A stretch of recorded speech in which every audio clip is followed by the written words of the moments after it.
मुअज़्ज़िज़ दोस्तों, मेरी तरफ से आप सबको अस्सलामु अलैकुम। दोस्तों, इस्लाम ने जहां हमें रूहानी ज़िंदगी के बारे में बताया, वही दुनियावी ज़िंदगी के बारे में 1400 साल पहले वो बातें बताईं जो किसी मज़हब ने अपने मानने वालों को कभी ना बताई, और वो भी बगैर किसी टेक्नोलॉजी के। लेकिन दोस्तों, वीडियो में आगे बढ़ने से पहले आपसे गुजारिश है कि अगर आप हमारे चैनल पर नए हैं तो सबसे पहले हमारे चैनल को सब्सक्राइब कर लें, क्योंकि हम मालूमात से भरपूर वीडियोस लाते रहते हैं। दोस्तों, आज बहुत से लोग मैदे की मजबूती के लिए मुख्तलिफ किस्म की अद्वियात खाते हैं, लेकिन जो आपको सुन्नत नबी में बताने वाला हूँ, इससे आपको अद्वियात की ज़रूरत नहीं पड़ेगी। दोस्तों, रसूलुल्लाह सल्लल्लाहु अलैहि वसल्लम ने फरमाया कि खाने के बाद अपने हाथ की उंगलियां चाट कर हाथ साफ करो और खाने का बर्तन साफ करो वगैरह। खाने के बाद आज के दौर में उंगली चाटना मुहज़्ज़ब सोसाइटी में इंतहाई नापसंदीदा अमल है, जिससे घिन आती है। मगर ये सुन्नते रसूल सल्लल्लाहु अलैहि वसल्लम ऐसा नुस्खा है जो आपको किसी मेडिकल की किताब में नहीं मिलता।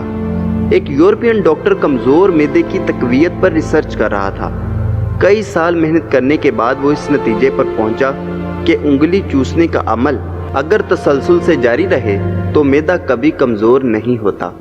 इसे किसी शख्स ने बताया कि तुमने इतने साल बेकार बर्बाद किए। ये तो 1400 साल कबल मुसलमानों के नबी ने अपने मानने वालों को हर खाने के बाद बर्तन उंगलियों से साफ करके उंगलियां चाटने की ताकीद फरमाई थी। वो शख्स इस इंकशाफ के बाद मुसलमान हो गया। दोस्तों, इसकी ज़िंदा मिसाल ये है कि अल्लाह ताला ने नौमौलूद बच्चे की फितरत में अंगूठा चूसना बिला वजह नहीं रखा। छोटे बच्चे का मैदा कमज़ोर होता है और वो अपना दुख बयान नहीं कर सकता। उस खालिक़े कायनात ने उसे खुदकार इलाज फराहम किया है कि वो हाथ या पाँव का अंगूठा चूसता रहे, ताकि इसका मैदा हर कमज़ोरी से महफूज रहे। इसके अलावा एक बात और भी है, और वो ये कि जिस चम्मच से हम कोई चीज़ खाते हैं, हमें उसका कुछ इल्म नहीं होता कि क्या इसके ऊपर से कोई बीमारी फैलाने वाली चीज़ तो नहीं गुजरी या गुजर गई है, और क्या ये अच्छी तरह धुला है या नहीं। इसका हमें कुछ अता पता नहीं होता, लेकिन हमारे हाथों का हमें मुकम्मल इल्म होता है कि ये अच्छी तरह धुले हैं या नहीं। दोस्तों, ये चंद मिसालें सिर्फ आपको समझाने के लिए बयान की हैं, वरना कलाम नबूवत तो है ही हिकमतों का खजीना।